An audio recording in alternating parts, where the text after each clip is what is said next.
और कोलाइडी विलयनों के शुद्धिकरण, कोलाइडी विलयन का शोधन, प्यूरिफिकेशन कैसे किया जाता है, इन सभी के बारे में हम लोग सीख पा रहे थे।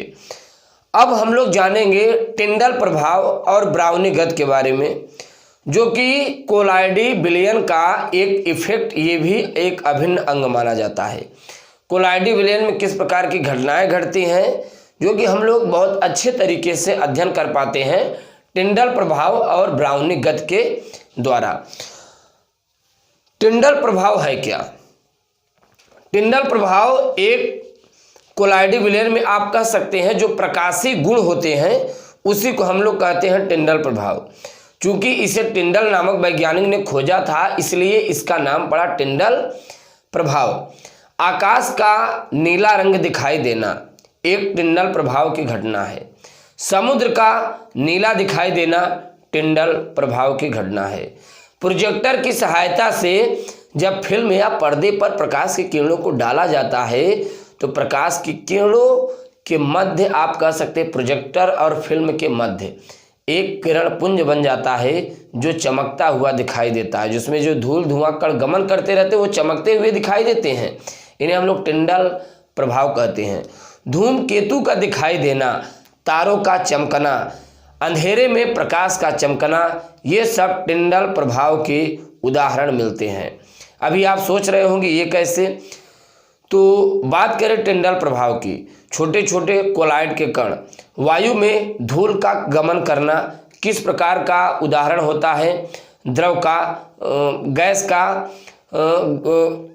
ठोस का गैस में। तो ये जो ठोस के गैस में होते हैं, इस प्रकार के उदाहरण हम लोग को मिलते हैं।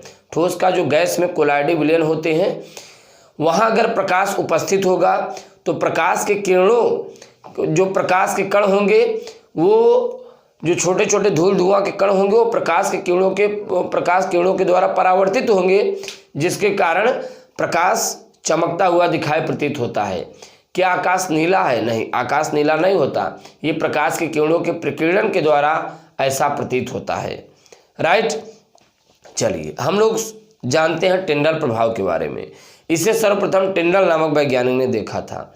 टिंडल का कहना था, यदि आप अंधेरे कमरे में एक पारदर्शक पात्र लीजिए और उसमें कोलाइडी विलयन को भर दीजिए, उसके बाद आप एक साइड से कोलाइडी विलयन में प्रकाश की किरणों को गुजारिए, अर्थात आप कह सकते हैं प्रकाश की किरणों को डालिए, और एक साइड से आप सूक्ष्मदर्शी से देखते रहिए। देखेंगे आप कोलाइडी विलयन में जो प्रकाश की किरण होगी वो चमकीली पट्टी शंकु की तरह दिखाई देती है।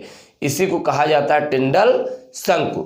चलिए इन्हें हम लोग थोड़ा एग्जाम्पल के थ्रू समझते हैं। हमने एक पात्र लिया, राइट, पात्र में क्या किया? कोलाइडी विलयन को भर दिया। कोलाइडी विलयन भरने के बाद प्रकाश की किरण को डालते हैं। जैसे आप प्रकाश की किरण को इस पर डालेंगे तो देखिए होता क्या है।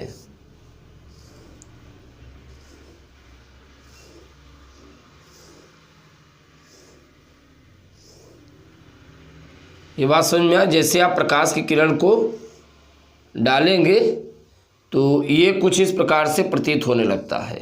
ये देखिए, यानी कि ये जो आप देख पा रहे हैं इस समय, एक चमकीली पट्टी चमकीली शंकु की तरह दिखाई देता है। राइट, चमकीली पट्टी और चमकीली शंकु की तरह दिखाई देता है, जिसे टिंडल शंकु कहते हैं। इसे टिंडल नामक वैज्ञानिक देखा था। यहाँ हम एक सूक्ष्मदर्शी लगाएंगे, सूक्ष्मदर्शी की सहायता से इन्हें हम देखेंगे। यहाँ पे आँख होती है, ठीक। तो यहाँ जब आप देखेंगे तो कोलाइडी विलयन में जो प्रकाश की किरण होंगी एक शंख की तरह प्रतीत होता है, जिसे टिंडल शंकु कहा जाता है।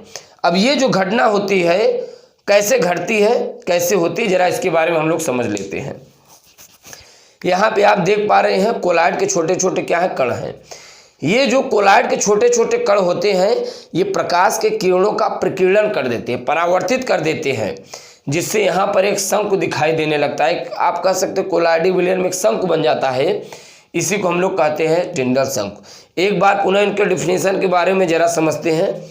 अंधेरे कमरे में आप एक पारदर्शक पात्र लीजिए और उसी पारदर्शक पात्र में कोलाइडी विलयन को भर दीजिए, एक साइड से प्रकाश को कोलाइडी विलयन में से गुजारिए, ऊपर से सूक्ष्मदर्शी की सहायता से आप देखिए तो आपको प्रतीत होगा इस पात्र में जो कोलाइडी विलयन होंगे इनका जो मार्ग होगा एक चमकीली पट्टी शंख की तरह दिखाई देगा। इसी को टिंडल शंकु कहा जाता है।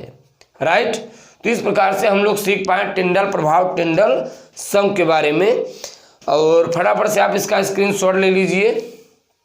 इसे टिंडल नामक वैज्ञानिक ने देखा था और इसके काफ़ी एग्जाम्पल भी होते हैं। जब प्रोजेक्टर की सहायता से फिल्म पर्दे पर प्रकाश की किरणों को डाला जाता है तो वहाँ पे आप देखे होंगे एक साइड फिल्म होती है, दूसरे साइड प्रोजेक्टर होता है, तो उनके मार्ग में धूल धुआं के कण जो होते हैं वो गमन करते रहते हैं, चमकता हुआ प्रतीत होता है। इससे टिंडल ने कहा कि ये सब टिंडल शंकु होते हैं। राइट, ऐसे बहुत से एग्जाम्पल होते हैं। अंधेरे में प्रकाश का चमकना टिंडल शंकु का ही उदाहरण होता है। चलिए अब हम लोग जानेंगे ब्राउनियन मोशन के बारे में, ब्राउनी गति के बारे में। रॉबर्ट ब्राउन, वनस्पति वैज्ञानिक रॉबर्ट ब्राउन ने इसकी खोज की थी। इनका कहना था कि कोलाइडी विलयन में जो कोलाइड के छोटे छोटे कण होते हैं, कोलाइडी विलयन में जो कोलाइड के छोटे छोटे कण होते हैं वो सदैव अनियमित दिशाओं में टेढ़ी मेढ़ी गति कह सकते हैं, जिग जैग मोशन करते रहते हैं। ऐसे ये एक दूसरे से टकराते रहते हैं। Right, zigzag motion, zigzag, zigzag motion, टेढ़ी मेढ़ी ये गति करते रहते हैं। इसे वनस्पति वैज्ञानिक रॉबर्ट ब्राउन ने दिया। इनका कहना था जो कोलाइडी विलयन में छोटे छोटे कोलाइड के जो कण होते हैं सदैव अनियमित दिशाओं में गति करते रहते हैं, टेढ़ी मेढ़ी गति करते रहते हैं, ये आपस में टकराते रहते हैं, इसलिए ऐसी घटना घटती है। कहीं भी अगर धूल धुआं के कण उपस्थित होंगे तो सदैव अनियमित दिशाओं में गति करते रहते हैं, हमेशा वो चलते फिरते रहेंगे। अगर टेम्परेचर की वृद्धि कर दिया जाए, यहाँ पर थोड़ा टेम्परेचर दे दिया जाए, कोलाइड के कण और शीघ्रता से अभिगमन करने लगेंगे, और शीघ्रता से गमन करने लगेंगे, दौड़ने लगेंगे। बात समझ में आ रही है?